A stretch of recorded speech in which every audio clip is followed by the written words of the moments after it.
దయచేసి కూర్చుందాం. దేవుని యొక్క మహా పరిశుద్ధమైన మోషే సుఖోపదేశ ధ్యాన కూటముల ఏర్పాటులో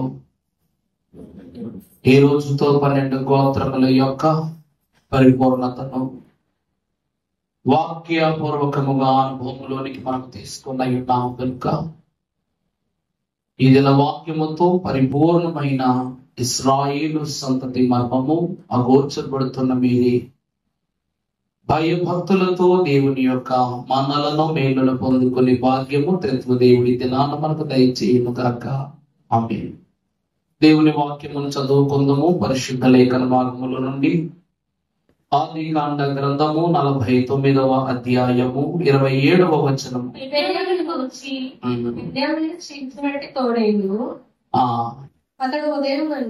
అతడు ఉదయమునందు అస్తమయమందు ఇవన్నీ చాలండి. ప్రార్థన చేసుకున్నాం. సమీపింపరాని తేజస్సులో నిత్యం అమరత్వం నివసించు గాన ప్రతి గానములను పొందుకొని ఉన్న మా తండ్రి నీకే వందనములు. స్థల జ్ఞాని అయ్యున్న మీరు మా జ్ఞానమునకు అందరూ అయినను మిమ్ములను అర్థము చేసుకున్నటకు అనేక పద్ధతులను మాకు అనుగ్రహించిన దేవా నీకే స్తోత్రం. అందులో పాటల పద్ధతి, స్తుతుల పద్ధతి, వాక్య పఠన పద్ధతి, వర్తమాన పద్ధతి, కనిపెట్టుకున్న పద్ధతి అని ఎన్నో పద్ధతుల్లో మీ తండ్రి మేము నిన్ను కనుగొలుచుండగా ఈ దినము 3 పద్ధతులను అనుసరించిన మేము వర్తమాన పద్ధతితో నిన్ను పరిపూర్ణముగా గ్రహించి ఆ తదుపరి నిన్ను కనిపెట్టగలిగే ధన్యత మాకు దయచేయమని నిత్య వాక్యోపదేశకుడును ప్రధాన యాజకుడును పరిపూర్ణ వాక్య జ్ఞానోక్తిని మాకు దయచేయు యేసు నామములో మెక్కిని వినయముగా ప్రతిమలాడి వేడుకొనుచున్నాము తండ్రి. ఆమేన్. దివ్య దేవుని యొక్క ఆశీర్వాదము ఈ దినము పరిశుద్ధ వాక్యమును ధ్యానిస్తున్న మనకు ఈ ఆఖరి గోత్రములోని చివరి భాగమును పరిపూర్ణముగా దేవదేవుడు మనకు అవపోసన చేయును గాక. దేవుని యందు ప్రియబిడ్డలారా, నిన్నటి దినమున బెన్యామీను గోత్రమును గురించి మనము చూసినప్పుడు బెన్యామీను జీవితములో మోషే మహాభక్తుని జీవితానికి ఏ ఆలోచన అయితే ఉన్నదో అటువంటి జీవిత స్థితి బెన్యామీనుకు కూడా ఉన్నదని ప్రభు పేరిట మీకు తెలియజేస్తున్నాం. ఈ మోషే కూటాలను ప్రారంభించినప్పుడు మోషే జీవితము 2 తల్లులతోనూ 2 ప్రాంతములతోనూ 2 పేర్లతోనూ అలాగునని 2 జీవితాలతోనూ 2 పలకలతో అలాగునని అటు భూమికి అటు పరలోకమునకు చిక్కనటువంటి ఆఖరి మరణముగాను మనము దేవుని వాక్యములో ప్రారంభములో చూచాలనుకునండి. ఇక్కడ ఆఖరి కుమారుడును యాకోబు స్వాస్యములో చివరి వాడునై ఉన్నటువంటి బెన్యామీనుకు కూడా దేవుడు ఒక చూపుతోను లోకము ఒక చూపుతో ఇతను చూస్తూ ఉన్నాయి.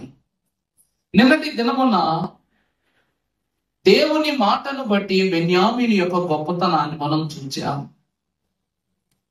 భక్తుడైనటువంటి ఘనుడైనటువంటి దేవదేవుడు ద్వితీయోపదేశ కాండము 33వ అధ్యాయం 12వ వచనములో బెన్యామీను యెహోవాకు ప్రియుడు, ఇది మనము నిన్న చూసిన దీవెన. ఆ దీవెన ప్రకారమే ఎంత ప్రియుడో తెలుసుకున్నాం, ఎంత సంతోషంగా ఉన్నాడో కూడా తెలుసుకున్నాం. మరి ఈ రోజు వాక్యము 49వ అధ్యాయం ఏమని రాయబడింది? బెన్యామీను చీల్చునట్టి తోడేలు, అతడు ఉదయమందు ఎర్రతిని అస్తమయమునందు దోపుడు సొమ్మును. ప్రభునందు ప్రియులారా, తల్లి అయినటువంటి రాహేలేమో వేదన పుత్రుడు పేరు పెట్టింది. తండ్రి ఏమో కుడి ప్రక్క వాడు అని బెన్యామీన్ అని పేరు పెట్టుకున్నాడు. తండ్రి ఆలోచన వేరు, తల్లి ఆలోచన వేరు. ఒకరు వ్యతిరేకతకు, ఒకరు స్వానుకూలతకు పేరు పెట్టుకున్నారు. అలాగే మంచి పేరు పెట్టుకున్నటువంటి తండ్రి మంచి ఆశీర్వాదాన్ని మాత్రం ఇవ్వటం లేదు. అది ఎవరి దీవెన అంటే యాకోబు దీవెన. ఇశ్రాయేలు 12 గోత్రాలు ఒక్కొక్క జంతువుతో పోల్చబడ్డాయి. చూసారా లేదా మీరు ప్రారంభం నుంచి? ప్రతి గోత్రములోనూ ఒక్కొక్క రకంలాగా. యూదానేమో సింహములాగా, అలాగునని షిమ్యోను లేవీయులను మృగములతో పోల్చాడు. ఇక ఆఖరికి వచ్చేసరికి ఒకరినేమో లేడి పిల్లతోనూ, ఒకరు విడవబడిన లేడిగాను, ఇతడినేమో చీల్చు తోడేలుతో పోలుస్తూ ఉన్నాడు.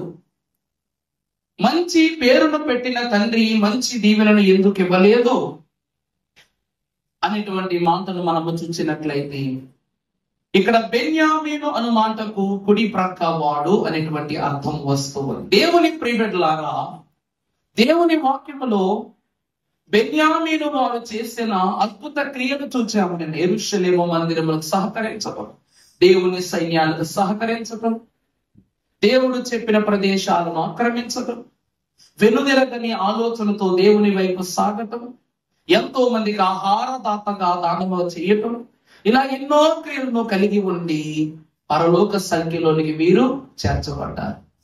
మరి పరలోకపు తండ్రి దీవెనలో వీరు గొప్పవారు, మరి కన్న తండ్రి దీవెనలో వీరెందుకు గొప్పవారు కాలేకపోతున్నారు అంటే, పరిశుద్ధ గ్రంథములో ఒక అద్భుతమైన మాటను మీకు చూపిస్తాను. న్యాయాధిపతుల గ్రంథము 20వ అధ్యాయము 11వ వచనమును మనము చదువుకున్నట్లయితే, కాబట్టి ఇశ్రాయేలీయులందరూ ఒక మనుష్యుడైనట్టుగా ఏకీభవించి ఆ ఊరి వారితో యుద్ధము చేయటకు కూడిరి. చాలా బాగుంది.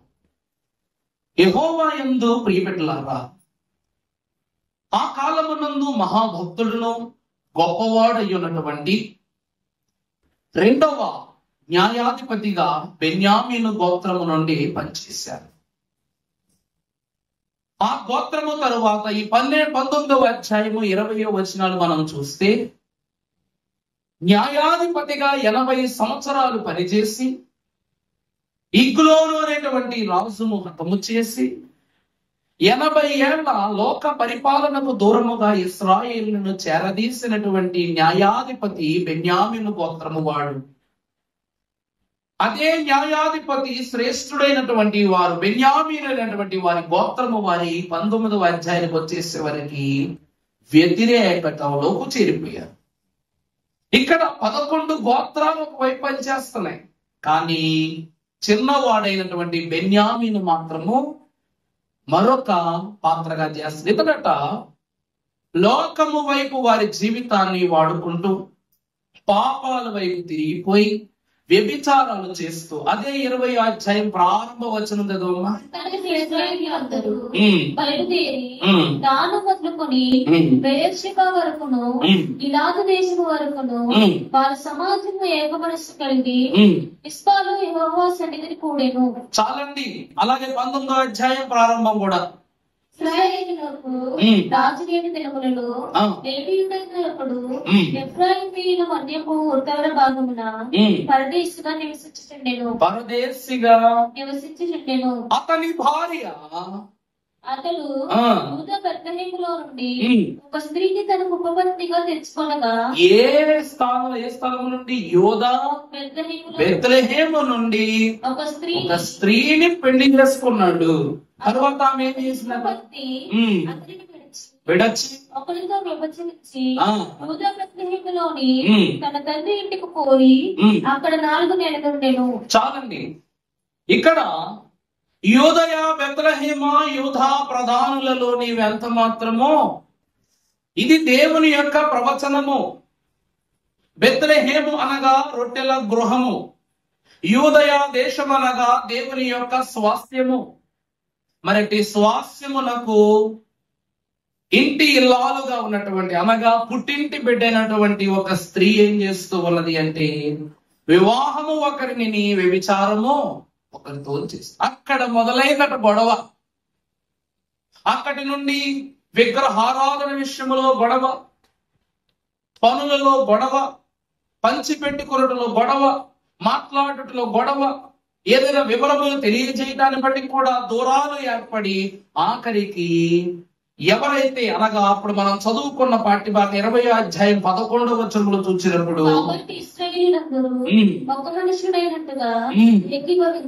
ఇశ్రాయేలీయులందరూ ఎలా మారిపోయారు? ఒక్క మనుష్యులుగా మారిపోయారు. మేమందరం ఒక్కటిగా మారిపోయారు, అందరూ ఒక ఏకమైపోయారు. తర్వాత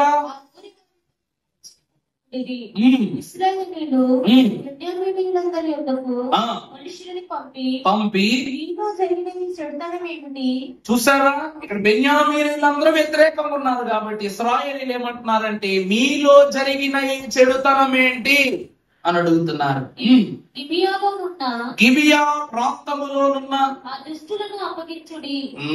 అంటే అన్యాయమునకు, అక్రమమునకు, పాపమునకు బెన్యామీనులు ఏమిస్తూ ఉన్నారంటే ఆశ్రయాన్ని ఇస్తున్నారు.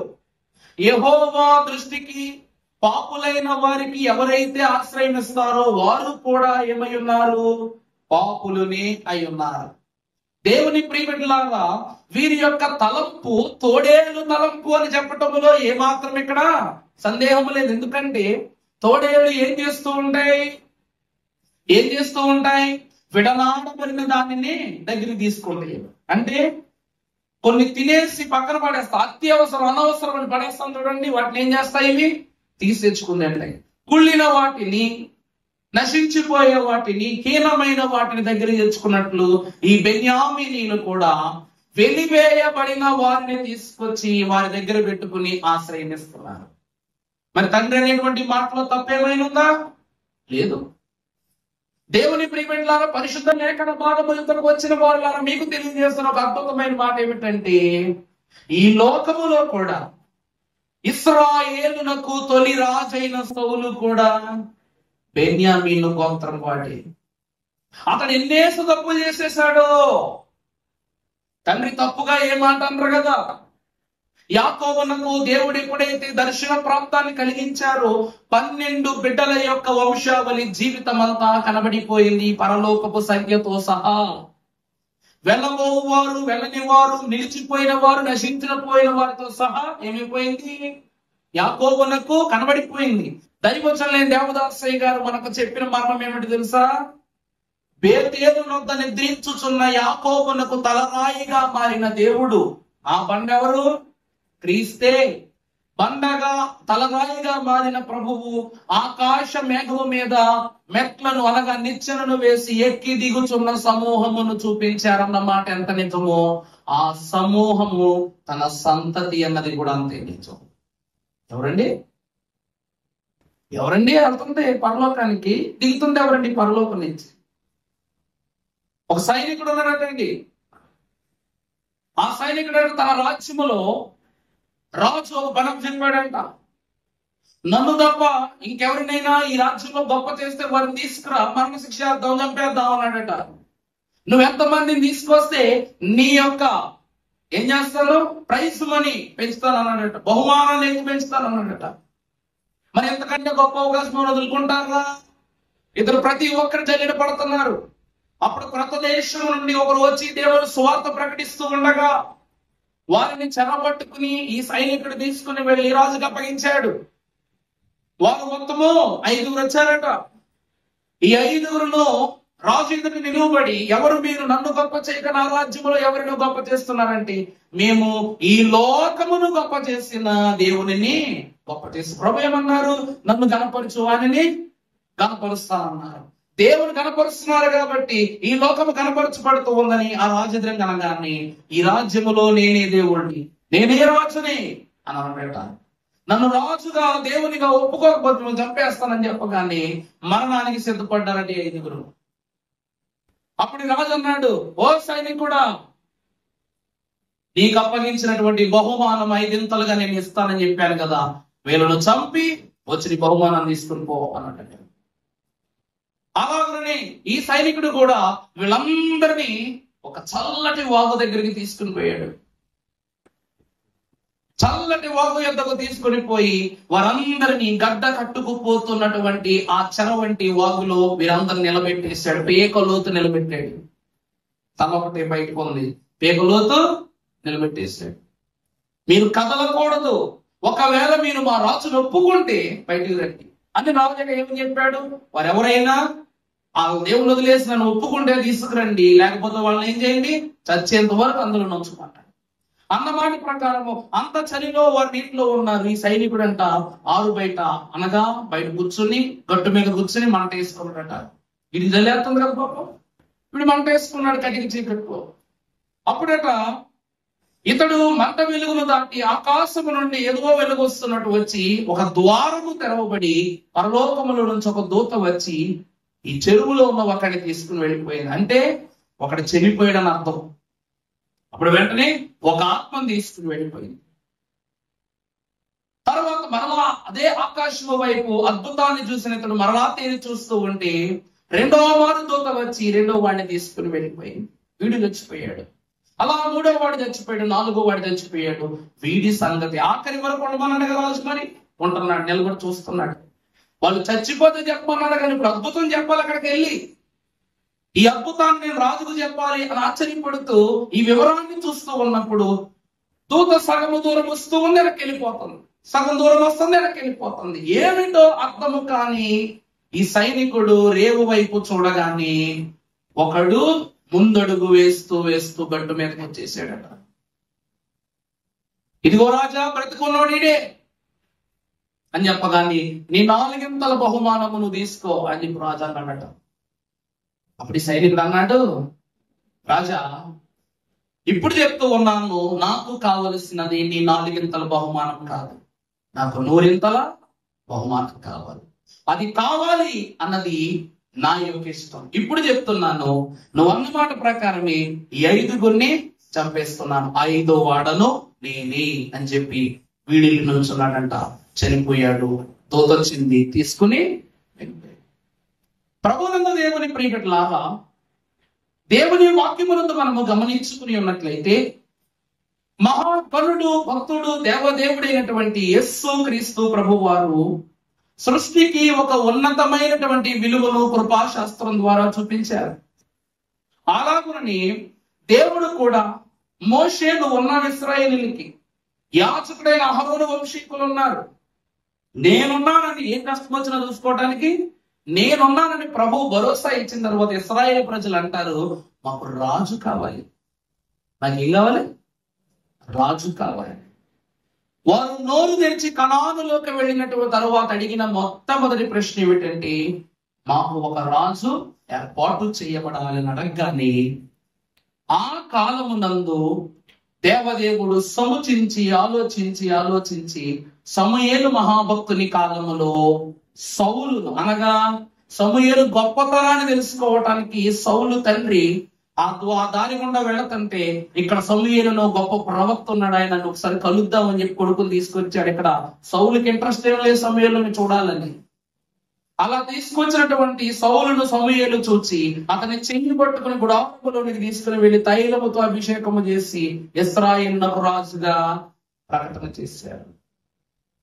అప్పటికి నమ్మని ఇశ్రాయేలు ప్రజలైనటువంటి వారు ఒక యుద్ధము తరువాత సౌలును రాజుగా వారు ఏర్పరచుకున్నారు. ఇంత అద్భుతమైనటువంటి బలశూరుడును శక్తివంతుడైనటువంటి ఈ సౌలు మహారాజు బెన్యామీను గోత్రం వాడు. కానీ దేవునిలోనికి వచ్చాక సౌలంత పాపపు బ్రతుకు ఎవ్వరూ బ్రతకల. ఎంత హీనమైన బ్రతుకంటే దేవుడు అసహించుకుంటాం, లోకం అసహించుకుంటాం, లేకపోతే రాజ్యం అసహించుకుంటాం. కాసేపు పక్కన పెడితే కన్న కొడుకైన యోనాతాను కూడా దావీదు తన స్నేహితుడు ప్రాణమిత్రుడైన దావీదుతో సన్నిహిత్యం చేస్తూ, దావీదు నా తండ్రి అయినటువంటి సౌలునకు దేవుడిచ్చిన ఈ రాజ్యాన్ని పరిపాలించడానికి ఏమి లేదు, అర్హత లేదు. దేవుడు నీకు చెప్పి నీకు ఇచ్చినటువంటి వాగ్దానం తప్పక నెరవేరుస్తాడని దానికి గుర్తుగా ఒక దుప్పటిని అనగా ప్రతిష్ఠిత వస్త్రాన్ని దావీదుకి ఇచ్చాడు, ఒక కత్తినిచ్చాడు, ఒక విల్లునిచ్చాడు, ఒక దట్టిని అతనికి ఇచ్చి 4 బహుమానాలు ఇచ్చాడండి. దేవుని వాక్యంలో చూస్తే రాజులు అంటే ఎవరు అనేటువంటి మాట చూస్తే పేతురు గారు ఏమన్నారు? నాకు ప్రతిష్ఠితమైన నా యాజక సమూహమే రాజులు. రాజులు అంటే ఎవరండి? నాకు ప్రతిష్ఠితులను, నన్ను బట్టి నా ఆజ్ఞలను బట్టి అనుసరించు వారేమై ఉన్నారు? గొప్ప ప్రతిష్ఠిత యాజక సమూహం అన్నారు. ఇతడికి గొప్ప రాజైనప్పటికీ దేవుని ఆజ్ఞలను తెలుసుకున్న గొప్పవాడు ఎవరండి? ఎవరు చెప్పండి? దావీదు గారు. ఆ మాట యోనాతాను నోటనే వచ్చింది. సౌలును దేవుడు అసహ్యించుకోవడానికి గల తొలి కారణం ఏమిటి తెలుసా? భూమి మీద ఎంతటి వాడైనా చేయకూడని పని సౌలు చేసినటువంటి చాలా దుర్మార్గమైన పని. పరిశుద్ధ గ్రంథములు మీరు చూసినట్లయితే 1 సమూయేలు గ్రంథము 13వ అధ్యాయము 8వ వచనం చదువుకుందాం. సమూయేలు చెప్పినట్లు అతడు 7 సమూయేలు గిల్గాలునకు రాకపోవటయు జనులు తన ఎదురు నుండి చెదిరిపోవటయు చూచి దహన బలులను సమాధాన బలులను నా యొద్దకు తీసుకుని రమ్మని చెప్పి దహన బలి అర్పించెను. దహన బలిని ఎంత తప్పు, ఎంత పాపం! ఇక్కడ ఏం జరుగుతుందండి? పాస్టర్ గారు లేరంట. ఒక నక్క కథ ఉంటుందండి. ఒక నక్క కథ ఉంటుంది. ఒక చోట సువార్త జరుగుతుంటే ఆ దారంట పోతున్న నక్క ఈ సువార్త విని ఎంతో మంది ఆసక్తులైపోయి అక్కడికి వెళుతుంటే ఈ నక్క కూడా ఇవి విని, నక్క గుంట నక్క, తొండ్ర నక్క, తెలివితేటలు ఎక్కువైంది నక్క, అంతే కదండి. ఈ నక్క ఇవన్నీ విని పాదిరి గారి దగ్గరికి వెళ్ళి ప్రార్థన అయిపోయిన తర్వాత ఈ నక్క అందట, అయ్యా అయ్యా అయ్యా అయ్యా నాకు రక్షణ కావాలి అందట. ఏముందండి? అయ్యా అయ్యా నాకు రక్షణ కావాలన్నట. ఓవే ఇచ్చినాక, పొట్టినాక, బుద్ధి లేనాక నీకు రక్షణ ఏంటి? పో పో పో అన్నట్టు. ఇలా ప్రతిసారి యాజకుడి దగ్గరికి వచ్చేది, వేధించేది, శోధించేది, అన్ని చేస్తూ ఉండేది. ఆయనేమో యథావిధిగా పో పో నీకు రక్షణ ఇవ్వడం ఏంటని తిడుతుండేవాడు. ఇలా యాజకుని మనస్సు గెలుచుకోవటము కోసము, ఆ రక్షణ కోసము ఇది ఆలయములో అన్ని పనులు చేయడం ప్రారంభించిందట. అంటే ఇది నక్కే గాని మనిషిలాగా అన్ని పనులు చేయటానికి పూనుకుందట. ఆలయంలోనికి వచ్చి పటాలాలు చేసేది, తుడి చేసేది, కుర్చీ వేసేసేది, అన్ని సర్దేసేది, ఆల్టర్ బాగు చేసేసేది, మైకులు సెట్ చేసేది, సౌండ్ సిస్టమ్ పెట్టేసేది.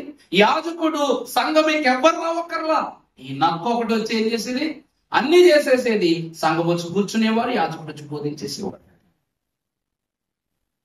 ఇంత బాగా జరిగిపోయేసరికి సంఘానికి ఆశ్చర్యం వేసేసి సంఘం అన్నారు, అమ్మో మనకన్నా ఈ నక్కకు ఎంత భక్తి అనుకున్నారు. ఇది చూచి చూచి చూచి సంఘం మనసుకి ఏం చేసుకుంది. యాజకుడు కూడా పుట్టలో పడిపోయాడు. పడిపోగలన్నాడంట, నక్క నక్క నీకు పలానా రోజు బాప్తీసం, పలానా రోజు సిద్ధపడరా అంటే ఒక మనిషి తత్వం వచ్చేసింది కాబట్టి తెల్లటి దుస్తులు వేసుకుని బాప్తీసం పొందుకుంటా సిద్ధపడిపోయింది. అన్నమాట ప్రకారం యాజకుడి నక్కకి బాప్తీసం ఇచ్చేసాడంట. బాప్తీసం ఇచ్చాక ఎక్స్ట్రా ఎనర్జీతో పనిచేసేస్తుంది. కొత్తగా బాప్తీసం తీసుకున్న వాళ్ళు ఎప్పుడేం చూడండి, అందరికంటే ముందు వచ్చేసి హల్లెలూయా స్తుతి మనకి పాడతారు. ఏం సరదా చెప్తారు, నిజమే కదా. ఫస్ట్ మన పనే. ఈ నక్క కూడా మొదలెట్టిందట యాజకుడి కంటే ముందు వచ్చి. కొంతకాలం అయిన తర్వాత ఆ నక్క ఏమైపోయింది? దీన్ని బట్టి సంఘ పెద్ద అయిపోయింది. ఏమైపోయిందండి? సంఘ పెద్ద అయిపోయిందంట. సంఘ పెద్ద అయిపోయి అప్పుడు తుడిచింది, విస్తరలు వేసింది, విస్తరలు తీసింది. ఇప్పుడు ఏం చేస్తున్నారు? టీ పెట్టు, వాళ్ళకి అందించు, వాళ్ళకి ఇది పెట్టు, వాళ్ళకి ఇది పెట్టు అని చెప్తూ ఉండేసరికి అమ్మో దినము దేవుళ్ళు ఎంత వృద్ధి వచ్చేస్తుందో దీనికి అని ప్రతి ఒక్కరూ దీన్ని చూసి ఏమైపోతున్నారు? ఆశ్చర్యపోతున్నారంట. అప్పుడు కొంతకాలం తర్వాత యాజకుడట నక్క ఇప్పుడు బాప్తీసం పేరు పెట్టేసి ఉంటారు కొత్తగా, నక్క పేరు ఏంటో నాకు తెలియదు మరి అన్నారంట. నేను ఫలానా పని మీద సువార్తకి నేను ఫలానా ఊరు వెళ్తున్నాను, నేను వచ్చేంత వరకు సంఘాన్ని, ఆలయాన్ని, అలాగే అన్ని పనులను చూసుకో అని చెప్పి వెళ్ళారంట. ఎలాగ ఎప్పుడైతే దేవదేవుడు మోషే నిన్ను ఫరోకు దేవుడుగా చేస్తున్నాడని చెప్పారు, ఈ పాద్రి గారు కూడా నా పని చూసుకో, వాళ్ళ పని చూసుకో, వాళ్ళ పని చూసుకో అని చెప్పేసి వెళ్ళాడంట. ఇప్పుడు ఇదేం చేస్తుంది తెలుసా? యాదవుడిని ప్రార్థన చేశాక పాట పడింది కదా, ఇది ప్రార్థన చేస్తాం మొదలుపెట్టి ఇలా ఇలా ఇలా ఇలా కొన్ని దినాలు గడుస్తూ ఉన్నాయి. అప్పుడు యాజకుడు ఇంకా రాలేదు. ఉండేసరికి ఒక రోజట అడవి గుండా వెళుతూ ఉందన్నమాట. ఇంతకాలం అయితే నాతో నా ఫ్రెండ్స్, నా ఫ్యామిలీ పాపం అల్లాడు, నేను రక్షణ పొందాను, ఇంత మార్పు పొందానని పాపం వాళ్ళకి తెలుసో లేదో అని చెప్పేసి నేనేంటో వాళ్ళకి చూపిద్దామని నా బంధువులు కూడా, నా మిత్రులు కూడా నేనేం చేయాలనుకుంటున్నా, దేవుళ్ళని మార్చాలను కూడా రక్షణలో తీసుకురావాలని ఆశపడి ఏం చేసినట్ట ఒక చూపు అడవి వైపు వేసిందట.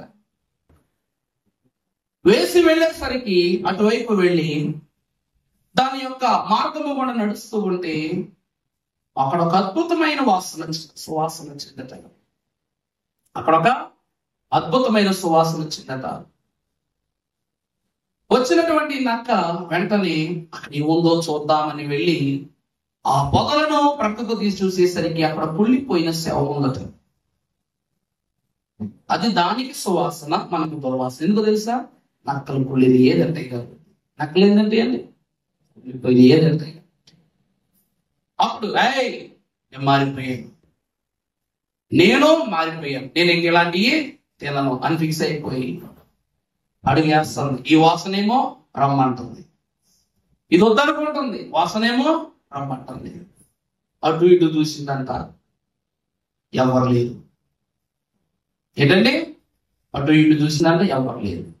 అంటే ఉన్న పలంగా దాన్ని మొత్తాన్ని తీసి పక్కన పడేసి మెల్లో సిలువ బొమ్మంటే తీసింది, పక్కనెట్టింది, వేల దాని మీద దూకేసింది, నూరారా తినేసింది.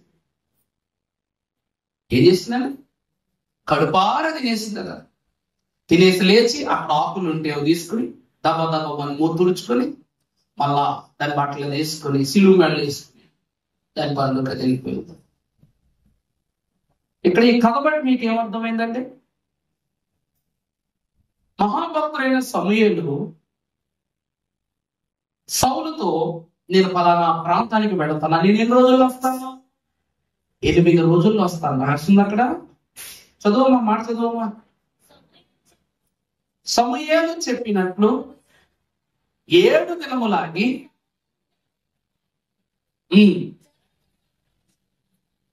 చూచి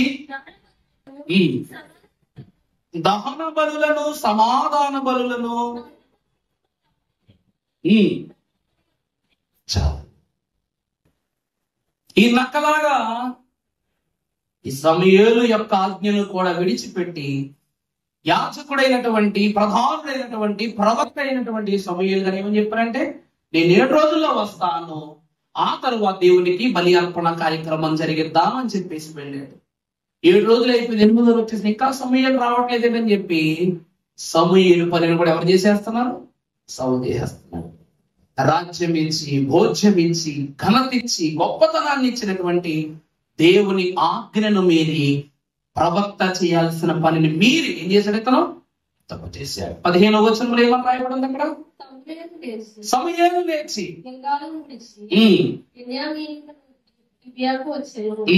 సౌలు తన యొక్కనున్న జనులను లెక్క పెట్టగా వారు దాదాపు 600 మంది ఉండేది. చూసారా?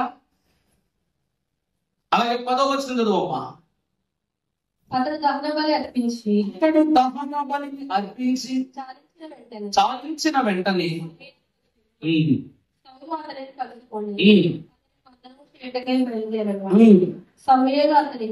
సమూయేలు అతనితో ఏమని అడిగాను. చూసారా? సమూయేలు నువ్వేం చేస్తున్నావు అని అడిగితే, నువ్వు రాలేదు కదా, అందుకే నేనే నీకు బదులుగా అర్పణ చేశాను.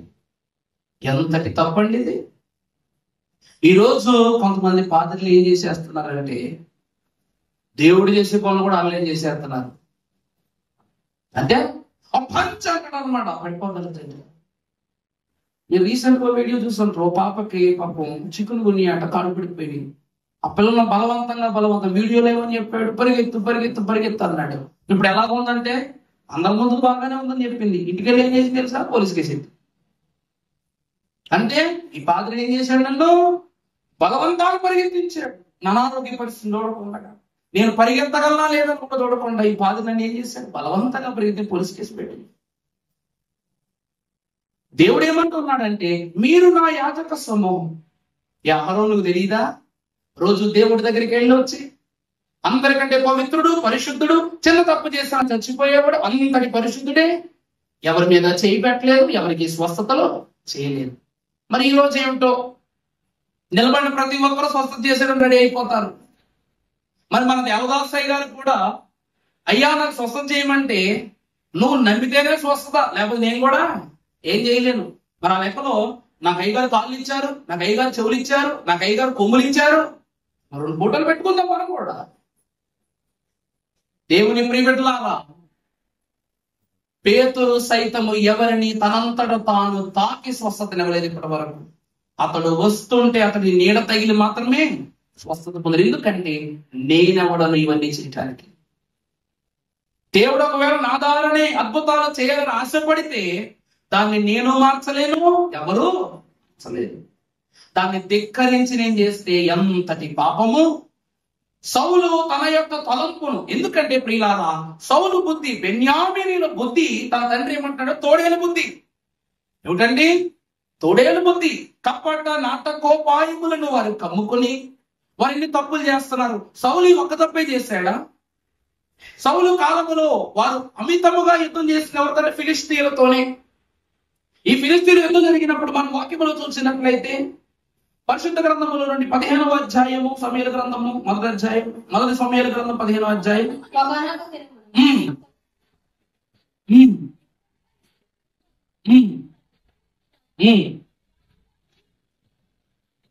చాలా 8వ వచనం చదువు. అమాలేకీయుల రాజైన ఆగాగును ప్రాణముతో పట్టుకొని జనులందరినీ కత్తి చేత నిర్మూలన చేశాను. సౌలును ఇక్కడ చూసినట్లయితే అమాలేకీయుల రాజైనటువంటి అగాగును దేవదేవుడు హతమార్చమన్నాడు. నువ్వు వాళ్ళు ఉంచొద్దు, వాళ్ళు నశింపజేసి అన్నాడు. కానీ ఇక్కడ సౌలు ఏం చేశాడంట? తన మనుష్యులను చంపి అగాగును మాత్రం ప్రాణాలతో వదిలేసి తన జంతువులను, అనగా తన పశువులలో బలిష్టమైన పశువుల్ని తెచ్చేసుకున్నాడు. లేతగాను చనిపోయేలాగా బలహీనమైన పశువులను ఏం చేశాడు? చంపేశాడు. ఈరోజు దేవుడు అంటూ ఉన్నాడు, నాశన భూమి నుండి నీవు ఒక్క ఇసుక రేణువునైనను తీసి తెచ్చుకోకూడదు. ఈరోజు సమాధుల దగ్గరికి వెళ్ళొచ్చి మనం కాళ్ళు ఎందుకు కడుక్కుంటాం? ఎందుకు కడుక్కుంటాం చెప్పండి? ఎందుకు కడుక్కుంటాం?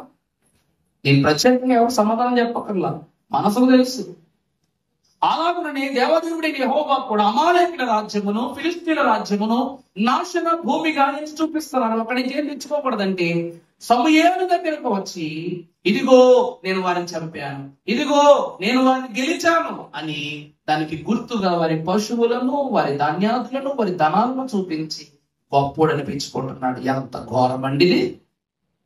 2వ తప్పు, దేవుడు నిర్మూలము చేయమన్న వారిని విడిచిపెట్టేయటం. అంత మాత్రమే కాక 3వది ఏమిటంటే ఆత్మహత్య చేసుకో. 3వది ఏంటండి?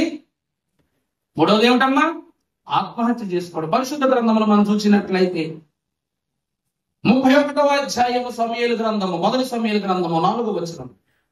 సున్నతి లేని మీరు వచ్చి నన్ను పొడిచి అపహాస్యం చేయకుండానట్లు ఈ కత్తి చూసి దాని చేత నన్ను పొడవుమని తన ఆయుధములను మోయవారితో చెప్పగా చేత అలాగ చేయకుండాను. గనుక సౌలు తన కత్తి పట్టుకుని దాని మీద పడేను. దాని మీద తానే ఎంత ఘోరం! Committed suicide. హృదాత్మహత్య చేసిన ఎంత గొప్ప రాజు, అభిషేకం పొందుకున్న రాజు. కర్మ ఏం చేస్తాడు? పైగా అక్కడ కూడా ఒక నీతి వాక్యం, సున్నతి లేని వాడు నన్ను పొడవటం కన్నా తన యొక్క ఆయుధాలు మోసేవాడిని పొడిచేయమంటాడు. అంటే సున్నతి లేని వాడు పొడిస్తే ఒక లెక్కను, వీడు పొడిస్తే ఒక లెక్క ఉందా? మరి ఇవి 2 లేకుండా అభిషేకం ఉండి పాపాలు చేసి తన కత్తికి తానే ఉంచుకుని తానే పొడుచుకుని చచ్చిపోయాడు. మరి ఇంకెంత పాపమో పాపము. మొదటిదేమో యాజకుని పనిని కూడా ఇతడే చేసి తప్పు. 2వదేమో దేవుడు నిర్మూలన చేయమన్న దేశాలను, మనుషులను విడిచిపెట్టి 2వ తప్పు. మూడవది స్వంత ఖడ్గముతోనే అక్రమముగా ప్రాణాన్ని తీసుకుని మూడవ తప్పు. ఇక నాలుగవది ఎంత ఘోరమైన తప్పు అంటే కర్ణపిశాచితో సహవాసం. ఏమిటండి? కర్ణపిశాచితో ఇతడు చేసిన ప్రతి దోషాలను సమూయేలు దేవుని ఎదుట చెప్పేస్తాడు. దేవుడు అన్ని సమూయేలుకు చెప్పేస్తాడు. ఇక నుండి సౌలుకు నువ్వు శక్తిగా ఉండకూడదు, బలంగా ఉండకూడదు, పరిచారకుడిగా ఉండకూడదు, వదిలే సమూయేలుని. సౌలు వదిలేసి అనగానే సమూయేలు విడిచిపెట్టేస్తాడు. చచ్చిపోయినప్పుడు కూడా సమూయేలు సౌలును చూడతాడు. అలా ఉన్న తర్వాత యుద్ధం ముంచుకొస్తుంది అనమాట. ఎవరి మీదకి? సౌలు మీద. అప్పుడు సమూయేలు అనేటువంటి వారు ఏం చేస్తుండేవారు? శ్రమ వచ్చినా, శోధన వచ్చినా, బాధ వచ్చినా ఒక సలహా చెప్పి జయాన్ని ఇచ్చేవారు. అంతే కదండి. ప్రవక్తలు ఎందుకుండేవారట? మంచి సలహాదారులై దేవుని రాజ్యములో నీతి స్థాపన చేయడానికి సలహాదారులు ఉండేవారు. ఇప్పుడు ఎప్పుడైతే దుర్నీతిని ఇతడు ఎంచుకున్నాడో, సమూయేలు చనిపోయాక మంచి పరిచారకుని దేవుడు సౌలుకి ఇవ్వలేదు. ఇవ్వలేని పక్షాన్ని ఇతడు ఏం చేశాడు తెలుసా? కర్ణపిశాచిని ఆవాహనము చేసుకుని ఏం చేశాడట? సమూయేలు ఆత్మని రప్పించుకున్నాడు. ఎంత ఘోరం! దేవా నాకు కనబడు, నాతో మాట్లాడు. ఈ రోజు దేవుని వాక్యమును మనము చూసినట్లయితే యేసు క్రీస్తు ప్రభు వారి పేరిట మనం తండ్రిని చూస్తున్నాం. అర్థమవుతుందండి? నా పేరిట నా తండ్రిని ఏది అడిగినా మీరిస్తారు.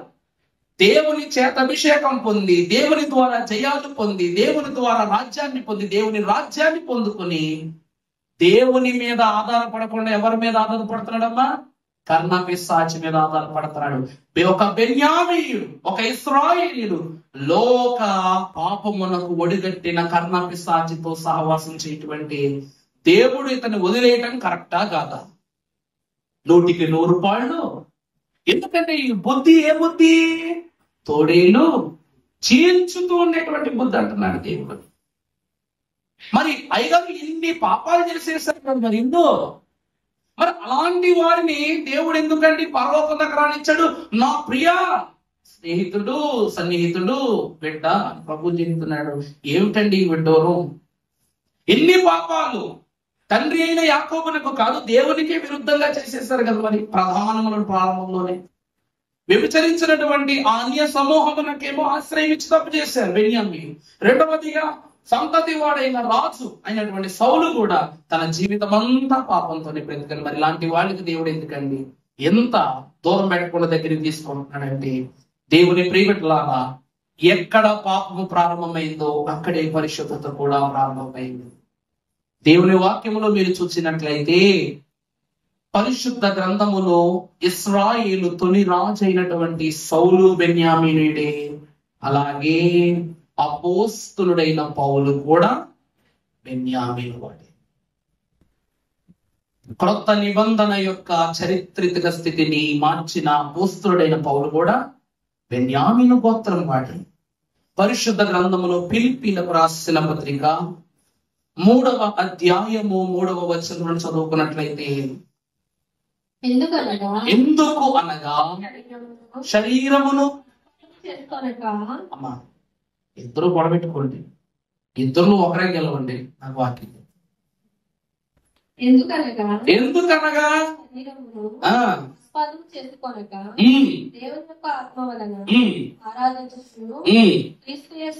క్రీస్తు యేసును అందు క్రీస్తు యేసునందు అతిశయపడినటువంటి వారే సున్నతిని ఆశ్రయించు. తర్వాత నేను శరీరమును మరి ఎవడైనను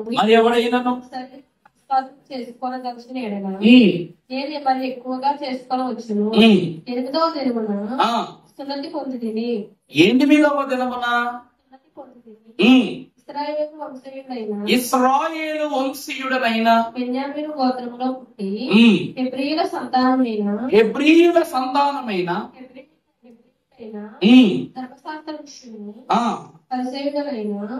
ఆసక్తి విషయములో సంఘమును హింసించువాడనై ధర్మశాస్త్రము వలన నీతి విషయము ఇంటిని. చాలా ఇక్కడ పౌలు జీవితం అంతా కనబడిపోయింది. 8వ దినమున సున్నతి పొంది బెన్యామీయుడను ఇశ్రాయేలు వాడనైనటువంటి బెన్యామీయుడైన పౌలు ఏమంటున్నాడు? హెబ్రీ ధర్మశాస్త్రమునకు విధేయుడుగా ఈ క్రమములన్నీ జరిగించాడట. దేవుని యందు ప్రియబిడ్డలారా, పౌలు సౌలుగా ఉన్నంత కాలము అతడు కూడా ఎన్నో తప్పులు చేశాడు. ఈ భూమి మీద దేవుడు సౌలును మాత్రమే పౌలుగా మార్చడానికి, తన శిష్యులను ఎవరిని అంత గొప్ప స్థానంలో నిలబెట్టలేకపోవడానికి కారణం ఏమిటి అంటే, ఒక అద్భుతమైన మర్మం చెప్తాను. ఇది పుస్తకాల్లోనో లేకపోతే బైబిల్లోనో రాసుకోండి, ఎక్కడ దాచిపెట్టుకోండి. పౌలట చాలా మంచి అద్భుతమైన విధి చదువుకున్నాడట. సౌలు గారు అపోస్తలుడైన పౌలు గారు సౌలుగా ఉన్నప్పుడు మంచి విద్యాభ్యాసం చేశాడు. ఇలాంటి విద్యాభ్యాసం కూడా కాదు. చెప్తాను. ఇతడు అలెగ్జాండ్రియా అలాగే ఫిలిప్పైన్స్ అని ఇప్పుడు చెప్పబడుతున్నటువంటి దేశాలలో సంవర్తక విద్యను అభ్యాసం చేశాడు. ఏ విద్య అండి అంటే సమస్త జ్ఞాన మూలాధారమైనటువంటి సూచనలన్నీ ఆయా ఈరోజు విశ్వవిద్యాలయాలు అంటారు చూడండి. వాటిని మనం ఈరోజు ఏమంటాం? యూనివర్సిటీస్ అంటాం. ఆ కాలంలో అలెగ్జాండ్రియా విశ్వవిద్యాలయంలో, ఫిలిప్పైన్స్ విశ్వవిద్యాలయంలో ఇతడు ఏం చేశాడంట? ఈ కాలం మాస్టర్ కోర్స్ అంటే దాని ప్రకారమైన పండిట్ అనుకోండి, హిందీ పండిట్టో తెలుగు పండిట్ ఎలాగో ఈ విషయంలో కూడా, లోకమంతటి విషయంలో కూడా ఇతడు ఒక జ్ఞాన యుక్తిని పదిలపరుచుకున్న గొప్ప జ్ఞానవంతుడు. అట్టి వాడు యెరూషలేము పట్టణమునకు యొక్క ప్రతిష్ఠిత వివరాన్ని తెలుసుకుని ధర్మశాస్త్రాన్ని తెలుసుకోవడానికి నేర్చుకోవడానికి ఎక్కడికి వచ్చాడు? యెరూషలేము పట్టణానికి వచ్చి అప్పటి ధర్మశాస్త్రము బోధకుడైన గమలీయేలు దగ్గర శిష్యుడుగా చేరాడు. పౌలు గారు ఏం చేశారండి? సౌలుగా ఉన్నంత కాలంలో యెరూషలేము ప్రారంభంలో ధర్మశాస్త్రమును నేర్చుకున్నట్టుకు గమలీయేలు అనేటువంటి ఒక ధర్మశాస్త్ర బోధకుడు, ప్రవక్త కాదు, యాజకుడు, ధర్మశాస్త్ర బోధకుడి దగ్గరికి వచ్చి ఇతడు ధర్మశాస్త్రములున్న 10 ఆజ్ఞలు, దాని భావము, దాని వివరము, దాని చరిత్ర మొత్తం తెలిసేసుకున్నాడు. ఆ సమయంలో ఏం జరిగిందంటే, యేసుక్రీస్తు ప్రభు వారి శిష్యులు ఏమంటున్నారు? క్రీస్తే రక్షకుడు, క్రీస్తే సంరక్షకుడు, క్రీస్తే పరలోకం ఇచ్చువాడు, క్రీస్తే స్వస్థపరచువాడని ధర్మశాస్త్రమునకు వ్యతిరేకంగా వీళ్ళు ఏం చేస్తున్నారు? బోధ చేస్తున్నారు. వారు చేస్తుంది నిజమైన బోధే, కానీ ఇతడు ఏం నేర్చుకున్నాడు? దేవుడు ఇచ్చింది ఇది. మరి వీళ్ళు ఏం చెప్తున్నారు? యేసుక్రీస్తే దేవుడు, యేసుక్రీస్తే రక్షకుడు, యేసుక్రీస్తుకే అన్ని అధికారులు ఇవ్వబడాయని చెప్తుండేసరికి ఈ మాటలను జీర్ణించుకోలేనటువంటి ఈ సౌలు అప్పటి రోమా ప్రభుత్వములు, ఇతడు యెరూషలేము దేశస్థుడు కాదు, ఫిలిప్పైన్ దేశస్థుడు అన్నమాట.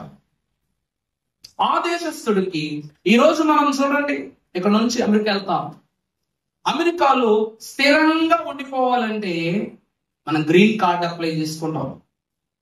లండన్ లో ఉండాలంటే గ్రెనైట్ కార్డ్ అప్లై చేసుకుంటాం, గ్రెనైట్ కార్డ్ అంటారు. ఇలాగ సిటిజన్షిప్. ఈ రోజు మన ఇండియాలో మనకి ఏ కార్డు అంటే ఆధార్ కార్డు అన్నమాట. మన కార్డు ఏంటి? ఆధార్ కార్డ్. మనకు ఆధార్. సదరన్ కంట్రీస్ లో గ్రీన్ కార్డ్, గ్రీన్ కార్డ్, ఇలాగా కొన్ని కార్డ్స్ ని బట్టి సిటిజన్షిప్ ఇస్తారు. వేరే దేశస్తులు ఇక్కడికి రావాలంటే ఆధార్ చేయించుకుంటే కానీ మనకేం రాదు, ఓటుకు రాదు, సిమ్ కార్డు ఇవ్వరు, ఏ కార్డు ఇవ్వరు, మనకి పెన్షన్ కూడా ఇవ్వరు. మనకు ఎలా ఇది ఆధారమో వారికి కూడా ఆ కార్డు ఆధారం అన్నమాట. ఈ యొక్క గమలీయేలు శిష్యుడును ఫిలిప్పైన దేశస్థుడైనటువంటి ఈ సౌలు ధర్మశాస్త్రము యొక్క గొప్పతనం తెలుసుకుని తను అభ్యసించిన విద్య కన్నా ఘనత ఇందులో చూచి ఈ నెరవేర్పు కొరకు పని చేయటానికే ఏం చేసేవాడంట? అతని సిటిజన్షిప్ వదులుకొని యెరూషలేములో తన యొక్క పేరును నమోదు చేయించేసుకున్నాడు. ఇప్పుడు ఇతడు యెరూషలేము వాడు. అర్థమవుతుందా? యెరూషలేము వాడిగా మారిపోయి రోమా ప్రభుత్వం దగ్గర అధికారం పుచ్చుకున్నాడు అనమాట. రోమా ప్రభుత్వం అసలు రోమీల యొక్క టాస్క్ ఏంటంటే క్రీస్తు బోధ ముందుకు వెళ్ళకూడదు, అంతే కదా మన బాధ. ఎప్పుడైతే నేను లేకుండా చేస్తాను పవర్స్ ఇవ్వండి అని అడిగాడో వెంటనే టేక్ చార్జ్ అన్నారట. అందుకే పిల్లలేంటి, పెద్దలేంటి, ముసలి వారేంటి, చిన్ని వారేంటి, పెద్దవారేంటి, పేదవారేంటి, గొప్పవారి ప్రభువు మాట వినబడితే, క్రీస్తే రక్షకుడనే బోధ వినబడితే అందరినీ చంపేశాడు. ఎంతవరకు చంపేశాడయ్యా అంటే, దేవుడే సౌలా సౌలా నన్ను ఎందుకు హింసిస్తున్నావు అని అనేంత వరకు చంపుతూనే ఉన్నాడు. ఎందుకంటే ఇతను ధర్మశాస్త్రాన్ని నమ్మాడు. ప్రభువు యేసు ప్రభువు నమ్మట్లా, ధర్మశాస్త్రాన్ని నమ్మాడు. కాబట్టి ఆ ధర్మశాస్త్రాన్ని భూమికి ఇచ్చినటువంటి, ఈ లోకానికి ఇచ్చిన ప్రభువే నన్నెందుకు నువ్వు హింసిస్తున్నావు అంటే, అప్పటి నుండి పౌలు బోధ కృపాశాస్త్ర బోధగా మారిపోయింది. ఇందాక చదివినటువంటి మాటలు మీరు చూశారుగా. పరిశుద్ధమైనటువంటి మాట చదువమ్మ మరలా. ఫిలిప్పీ పత్రిక ఇశ్రాయేలు వంశపు వాడనై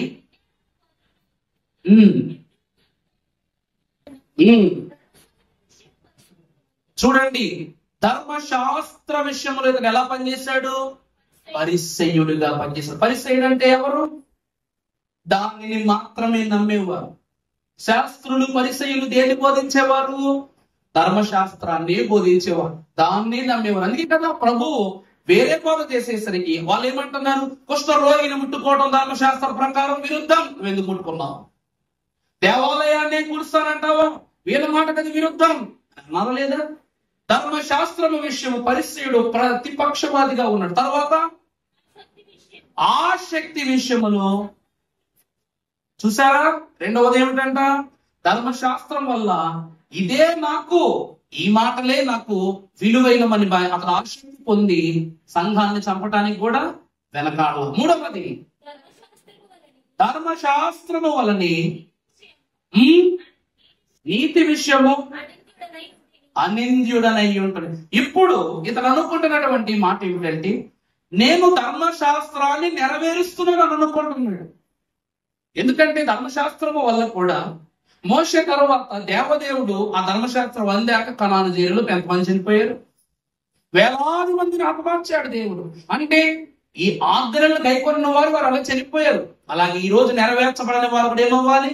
హతమార్చబడాలి. అనింద్యుడనై. నేను చేస్తుంది కరెక్టే అనుకుంటున్నాడు. తర్వాత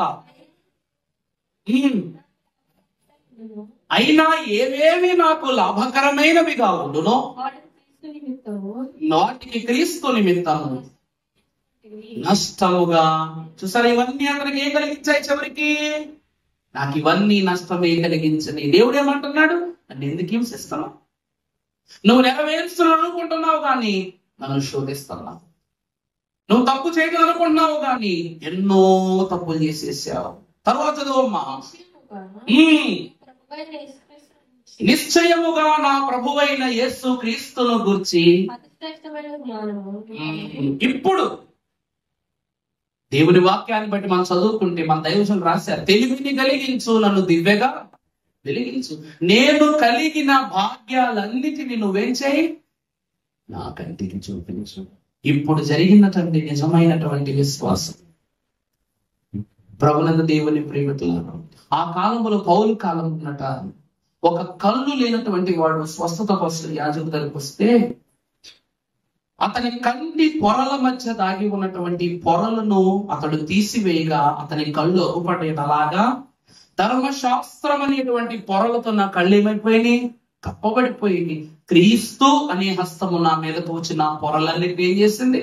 తొలగించి నాకు అసలైనటువంటి మార్గాన్ని చూపించిందని పౌలు గారు అంటున్నారు.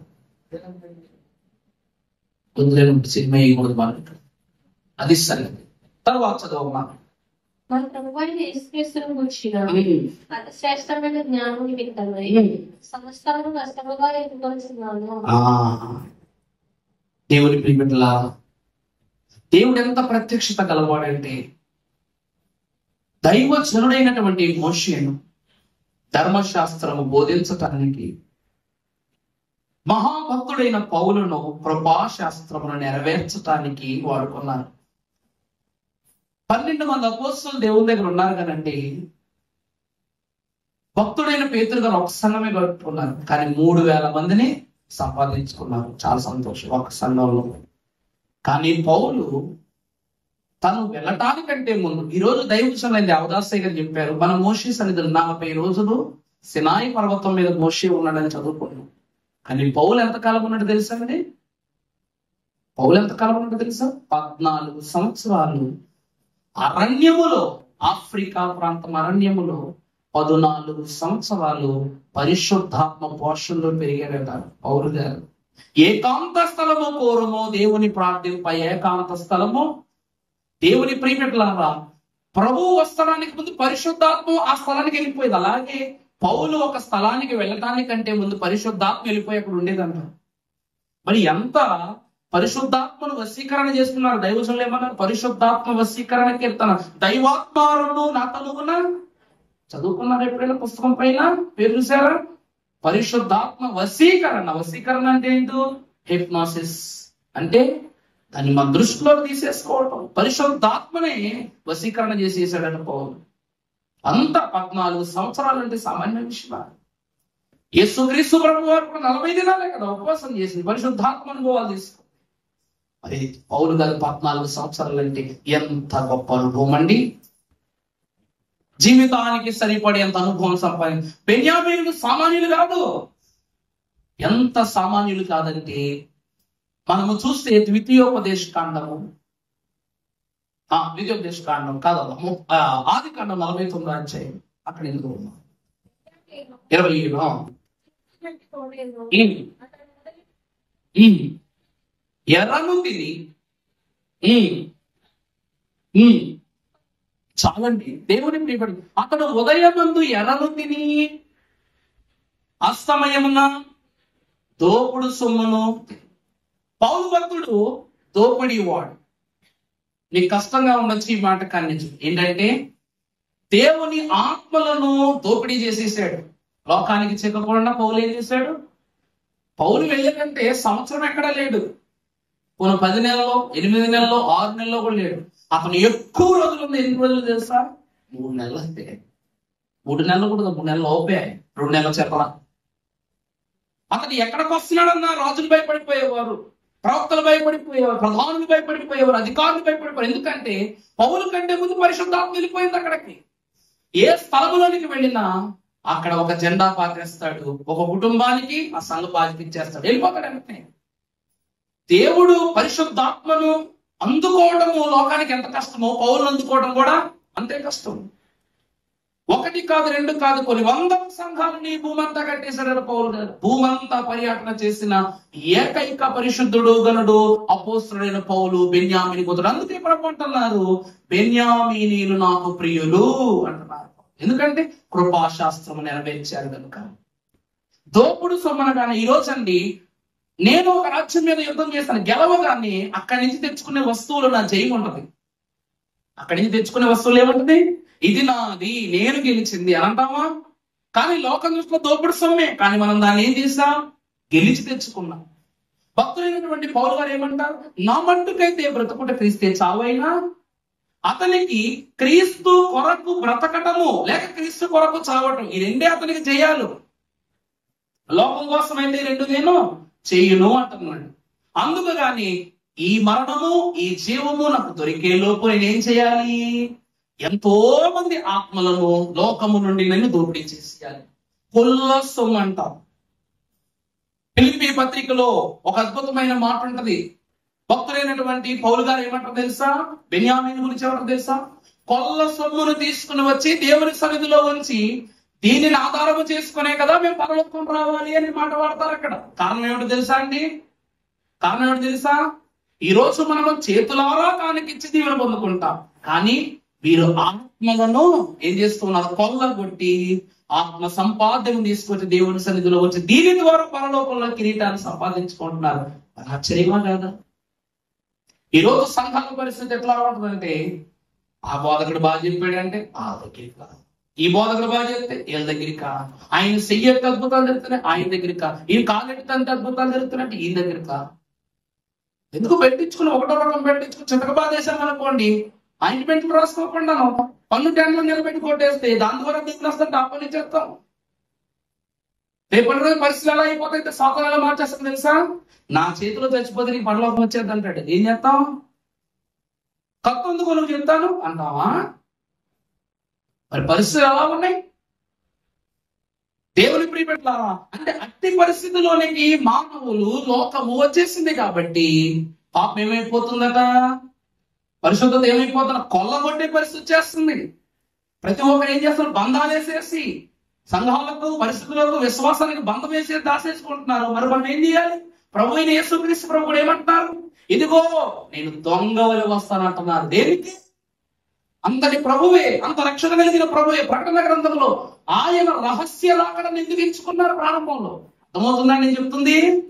దేవుని కుమారుడే నేను దొంగ వలె వంది ఎందుకు వస్తానన్నాడంటే, లోకము విశ్వాసులందరినీ కట్టిపడేసి బీరువాల లాకర్లో తాళం వేసి మరి ప్రభు వచ్చి ఎలా రిలీజ్ చేయాలి? దొంగలాగి వచ్చి ఆ కొల్ల సొమ్మును తీసుకొని అంతస్తులు కలిగిన ఆత్మను తీసుకుని వెళ్ళిపోవాలి.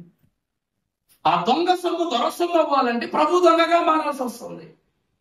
అందుకే భక్తుడైనటువంటి కుడివైపు దొంగ అంటాడు, మనము చేసిన పనులకి ఇది న్యాయమే, కానీ ఆయన నిందెరుగనివాడు, పాపం ఎరుగనివాడు, లోకాన్ని ఎరుగనివాడు. అలాంటి ప్రభువు లోకంలోకి రావటం ఏంటి? దొంగ తనమును పోషించని ప్రోత్సహించని ప్రభువు దొంగలాగా అవ్వటం ఏమిటండి? ఎంత ఘోరం చూశారు! పౌలు భక్తుని బోధ సర్వసాధారణమైన బోధల. పరిశుద్ధాత్ముడు రాయించిన ప్రతి పాట దైవజనులు మనకు ఎలా ఇచ్చారో ప్రతి పత్రికలోను ఈ వాక్యం అంతా తిరగేస్తే పౌలు పత్రికలు ఎంత గొప్ప ప్రసంగికుడు సతీష్ కుమార్ కావచ్చు, మన బాబాయ్ గారే కావచ్చు, ఆ కాలువ దేవదాసయ్య గారే కావచ్చు, పౌలు బోధ లేకుండా వర్తమానాలు పూర్తి కావు. ఈ లోకములో వర్తమానమునకు అంశవాక్యము ఒకటైతే ముగింపు అంశము పౌలు బోధే. అందుకే బెన్యామీనీయులు అంత ప్రియులు. వారు నా దేశములో, నా రాజ్యములో సంతోషంగా ఉంటారని దేవుడు ఎందుకు అంటున్నాడు? వారికి సౌఖ్యాలు ఎందుకు అంటున్నాడంటే, సౌలు చేసిన తప్పును ఈ పౌలు మాఫీ చేసేసాడు.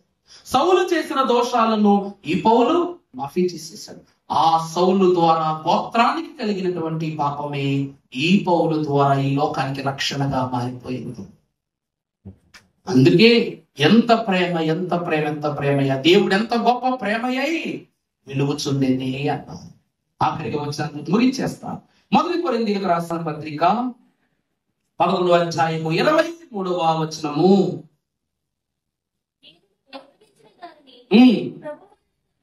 ప్రభువు పొందింది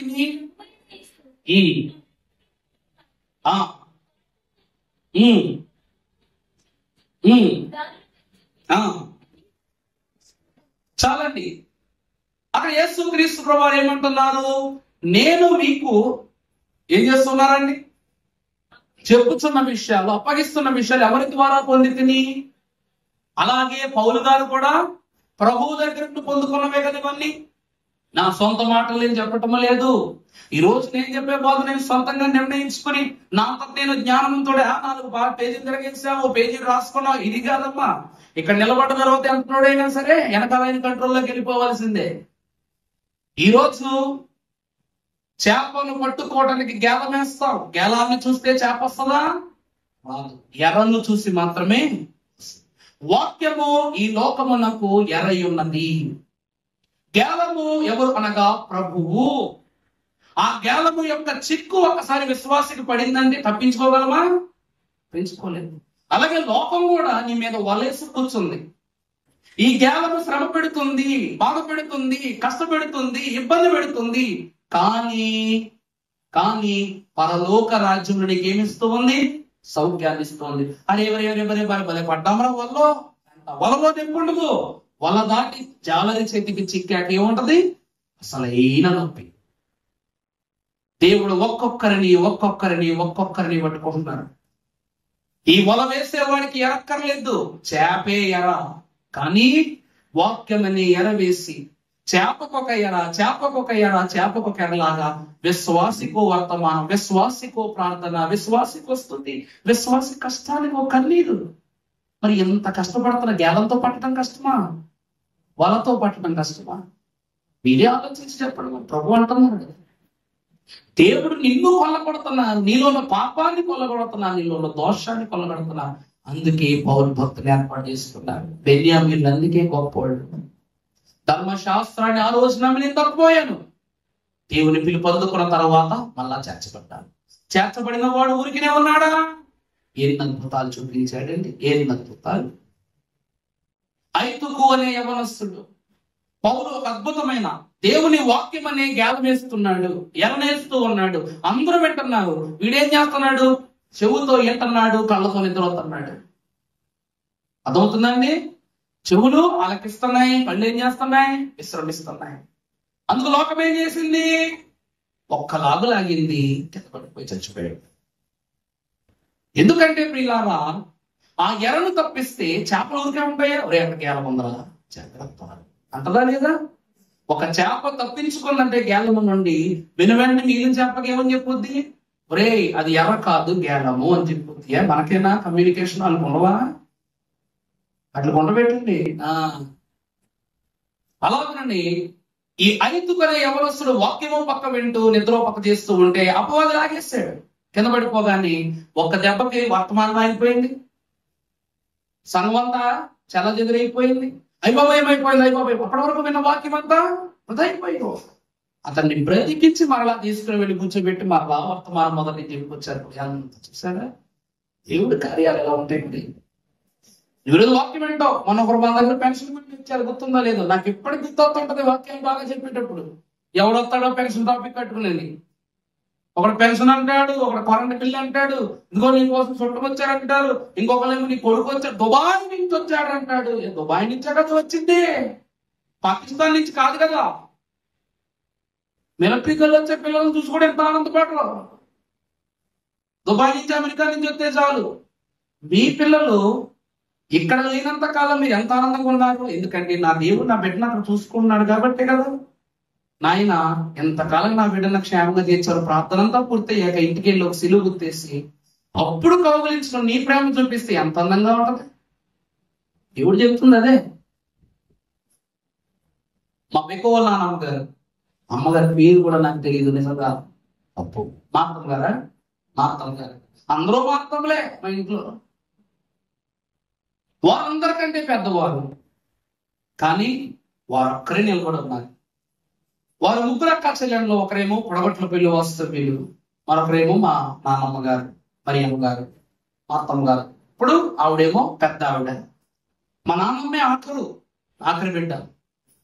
పొడగట్ల పిల్లామి నేను చిన్న పిల్లాడికి ఉన్నప్పుడు చనిపోయింది. ఆవిడ ప్రతిసారి మా నాన్నగారు ఆవిడ్ని నా పుట్టినరోజు పిలిచి ఆమె చేతి మొదటి ప్రార్థన చేయించేవాడు. ఆ తర్వాత ఇక్కడికి వస్తే మా నాన్నమ్మ గారు ప్రార్థన లేకుండా మేము ఇల్లు దాటి వెళ్ళేవాళ్ళకి వచ్చినా వెళ్ళిన ఆవిడ ప్రార్థన ఎక్కడ వెళ్ళేవాళ్ళు. కానీ మా ఇంటిలో పాటు ఎవరి ప్రార్థనకి ఎక్కువ విలువ చేస్తామంటే ఎక్కువ ప్రార్థనకి. ఎందుకంటే ప్రతిరోజు ప్రసవేదన పడుతుంది ఆవిడ మా గురించి, మా కుటుంబము మా వంశం గురించి ఆవిడ ప్రతిరోజు ప్రసవేదన పడుతుంటుంది. అప్పుడు మేము ఒక రోజు అడిగా, నానమ్మ ఈ మాట నేను అడగకూడదు, యాజకుడు అడగకూడదు, కానీ నేను ఒక రోజు అడిగాను, నానమ్మ ఎంతమంది కోసము ఎంతసేపు ప్రార్థన చేస్తావు అని అడిగాను నేను. నిజంగా అది తప్పు మాట. ఎందుకంటే ఎంతసేపు ప్రార్థన చేస్తామంటే అంటే ఆ ప్రార్థన ప్రశ్నిస్తున్నట్టే కదా, ఆ ప్రార్థన నేను పేరు పెడుతున్నట్టే కదా.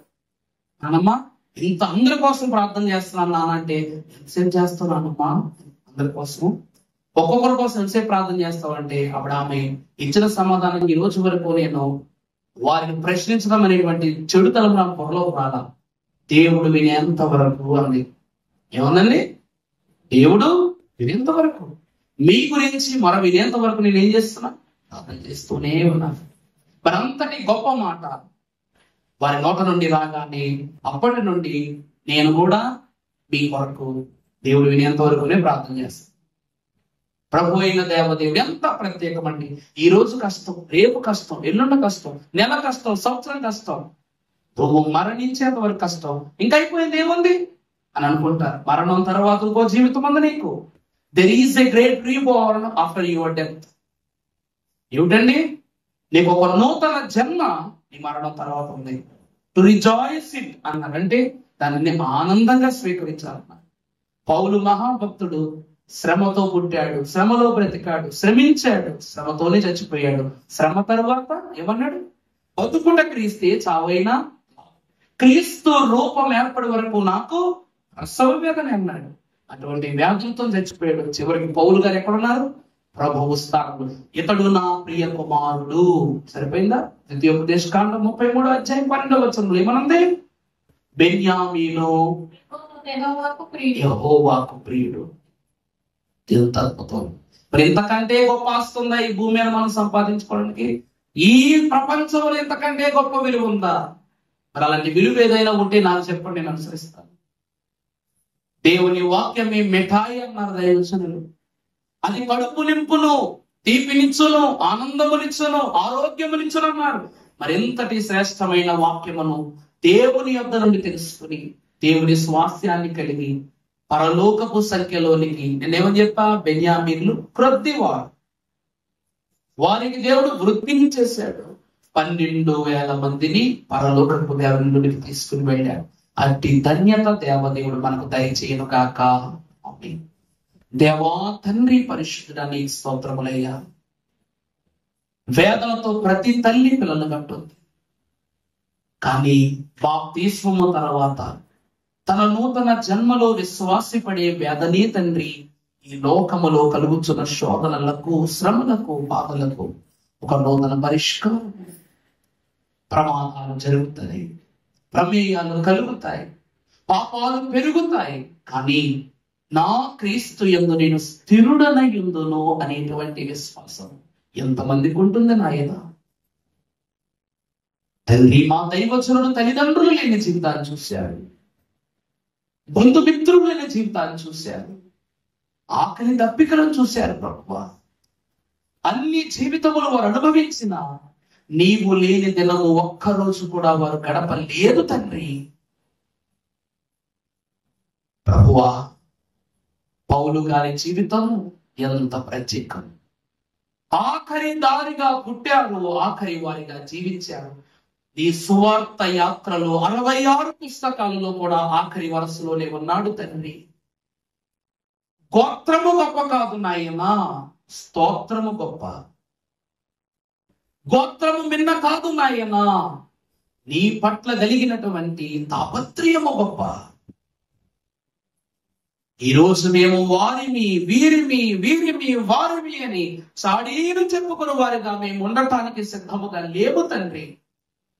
పరలోక తనయుడమైన నీవు కూడా నిన్ను నువ్వు గణపరుచుకొనలేదు ఈ లోకములో, నిన్ను నువ్వు గొప్ప చేసుకొనలేదు ఈ లోకములో. నిన్ను నువ్వు పరిశుద్ధుడిగా గుపరుచుకొనలేదు ఈ లోకములో. మేమే కనుగొన్నాము, మేమే తెలుసుకున్నాము, మేమే అందుకున్నామయ్యా. ఈరోజు తండ్రి మాకు వచ్చే బహుమానాలు ఏ పాటివి నాయనా? గాలి కొట్టగా ఎదురుపో పొట్టు వంటివి. పౌలు కూడా ఎగిరిపోవలసిన వాడే, విదిలించబడవలసిన వాడే, నేను నమ్మిన సూత్రము నాకు అన్యాయము చేయదన్న వాడే. కానీ ఆ శాస్త్రమునకు, ధర్మశాస్త్రమునకు కర్తయు కర్మయు క్రియయున్న మీరే సౌలా నన్ను వేధిస్తున్నావు, ఏమో నన్ను బాధిస్తున్నావు అనగానే, ప్రభువా నీ మనస్సు నొప్పించేలా, నీ మనస్సును గాయపరిచేలా నేను ప్రవర్తించాను, క్షమించు అని అతడు తనను గూర్చి తాని పాపములు, దర్శనములో, సాక్ష్యములో, స్వాస్థ్యములో, పరిచర్యలో అన్నిటిని గురించి సాక్ష్యమిచ్చుకున్నాడు నాయన. తప్పింపబడిన దారిని చూపించాడు, నడిపింపబడుచున్న దారిని చూపించాడు. నీ ఎదుట 2 దారులు,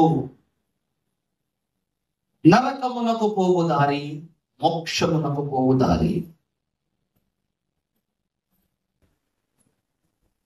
దైవజనుని యొక్క ఆశీర్వాదం ఈ రోజు చదివే ప్రతి పుస్తకము, ప్రతి వచనము, ప్రతి వివరం నీలో ఎంత గొప్పగా పనిచేస్తుందో తెలుసుకో. దేవుడు ఎంత ఘనుడో తెలుసుకో. దేవుని క్రియలు నీలో ఎంత గొప్పగా ఉన్నావో తెలుసుకో. పాపాన్ని వదులుకో, శాపాలను వదులుకో, దోషాలను వదులుకో. వదిలించుకుంటే వదలనిదంటే ఈ భూమి. సేనాదయ్యాలను విశ్వాసంతో వదిలించుకున్నాడు యువకుడు, మరణాన్ని ప్రార్థనతో వదిలించుకున్నాడు హిజ్కియా. పాపపు క్రియలను క్రీస్తు రక్తముతో వదిలించుకుంటున్నాం మనము. మనకేం తక్కువ? లేని దాని కొరకు కాదు, పొందుకొనని దాని కొరకు, ఈ లోకములో అందని దాని కొరకు కాదు, దేవుని కొరకు వేడండి. దేవుడిస్తారు. ఈ లోకములో అమ్మ లేదంటుంది, నాన్న లేదంటాడు, ఎవరైనా లేదంటారేమో, నీ దేవుడు లేదన్నాడు. నువ్వు అడిగిన ప్రతి దానికి ఊకొట్టే గొప్ప తత్వము నీ దేవునికి తప్ప ఎవరికి లేదు. లేరు ఈ ప్రపంచంలో నీ కోసం ప్రార్థించేవారు, నువ్వే ప్రార్థించుకోవాలి. లేరు నీ మీద చేయబెట్టి అద్భుతాలు చేసేవారు, ఈ లోకములు నీ ప్రభువే చేయాలి. రారు ఈ లోకములో నిన్ను పరలోకానికి తీసుకువెళ్ళడానికి ఎవరు, నీ ప్రభువు తప్ప. బోటకపు మాటలు, బోటకపు బోధలు బోయి పర్వతాల చాటున నాకు తెలుసులా అన్నారు ప్రభువు. బోటకపు మాటలతో ఈ లోకము చెప్పే మాటలు నమ్మొద్దు. దోషాలను క్షమించే ధన్యులు లేని భూమి మీద, వారు దోషము గల వారి. అందుకే ప్రభు అంటున్నారు, మీరిలో పాపము చేయని వాడు, ఈ తప్పు చేయని వాడు అంటే మొదట రాయండి అన్నారు. ఆ రోజు ప్రభువు వారికనంటున్నా, ఈ రోజు మనం కూడా అంటున్నారు, స్వస్థత చెయ్యాలంటే నువ్వు స్వస్థత కలిగిన వాడు అయి ఉండాలి. నువ్వు పరిశుద్ధతమైనటువంటి విషయాలు చెప్పాలంటే మనం పరిశుద్ధత ఉండాలి. నిందలను తొలగించాలంటే నువ్వు నిందారహితుడు అయి ఉండాలి.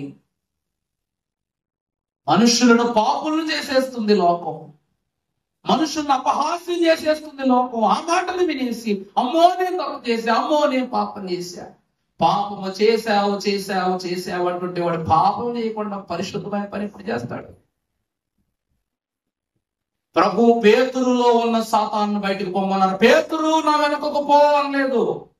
నువ్వు కూడా చెప్పు, నాలో ఉన్న సాతాను నా వెనుకకు పో, అసలు నన్ను విడిచిపో. నాపగలిగే శక్తి లోకములు లేదు. నీ నోటి వాక్కుకున్న బలం ఈ లోకములు ఎవ్వరికీ లేదు. నిన్ను నువ్వే నమ్మనట్లయితే లోకమే నమ్ముద్ది. నీ విశ్వాసం నువ్వే చూపించుకోకపోతే ప్రపంచమే గొప్పవాడిగా తీస్తుంది. నేను పౌలు రోమా అధికారము తీసుకుని ధర్మశాస్త్రాన్ని నెరవేర్చాలనుకున్నాడు. మరి పరలోకపు తండ్రి యొక్క అధికారము తీసుకుని దేవుని మాటలను, దేవుని నిర్ణయాలను నెరవేర్చారు. అప్పుడు గొప్పడా, ఇప్పుడు గొప్పడా? పౌలు ఎప్పుడు తప్పు చేయలేదు. తప్పు చేసేవాడు పౌలే కాదు. పౌలు అనగా నింద లేనివాడు, నిస్పృహ లేనివాడు, దుష్టత్వము లేనివాడు, దోషము లేనివాడు. సౌలు అంటే అన్నీ ఉన్నవాడే. ఈ రోజు నువ్వు మరో సౌలులా మారవద్దు, మరో పౌలులా కూడా మారవద్దు. నీ దేవుడు నీ గురించి ఎలా ఆలోచిస్తా అలా మారు. దివారాత్రములో నిన్ను కాయుని దేవుడు, ప్రతి క్షణము తన కన్నులతో నిన్ను చూచుని దేవుడు, నీ మనవిని నీ విజ్ఞాపనను విని నీ దేవుడు నీ కన్నీళ్లకు మాత్రం విలువిస్తాడు. ఆయన మాత్రమే విలువిస్తాడు. ఈ రోజు గొంతెత్తి ఏడిస్తే గాని ఏం జరిగిందని అడగరు మనుషులు. గింజుకుంటే గాని ఏంటో విషయం అని కూడా కనీసం ఆరా తీయరు మనుషులు. కానీ నీ హృదయమునకైన గాయము నీ కన్నీళ్ల ద్వారా బయటకు రాకముందే ఏమైంది, ఏం జరిగింది, సమాధానము సాక్ష్యముతో సహా నీ ప్రభు పరిష్కారాన్ని చూపిస్తారు. పౌలు కన్నా ముందు పరిశుద్ధాత్మ వెళ్ళిపోయింది స్థలాలకు. అలాగా నీలో శోధన పుట్టక ముందే దేవుని ఎదుటకు ఆ పరిష్కారం నాకు ఇవ్వమని దేవుని యొక్క నీ ప్రార్థన వెళ్ళిపోవాలి. కానీ అది తెలియక ప్రార్థన వినకుండా వ్యర్థమైపోయిందని, అర్థము కాలేదని ప్రభువును పక్కన పెట్టి ఏం చేస్తావులే, ఎప్పుడు చేసే ప్రార్థనే కదా.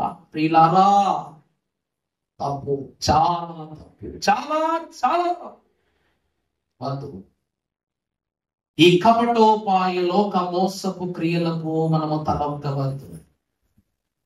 ఈ రోజు నువ్వు వాడే బట్టలు కూడా నీకు ఇష్టమైనవి, నువ్వు ధరించేటువంటి వస్తువులు నీకు ఇష్టమైనవి.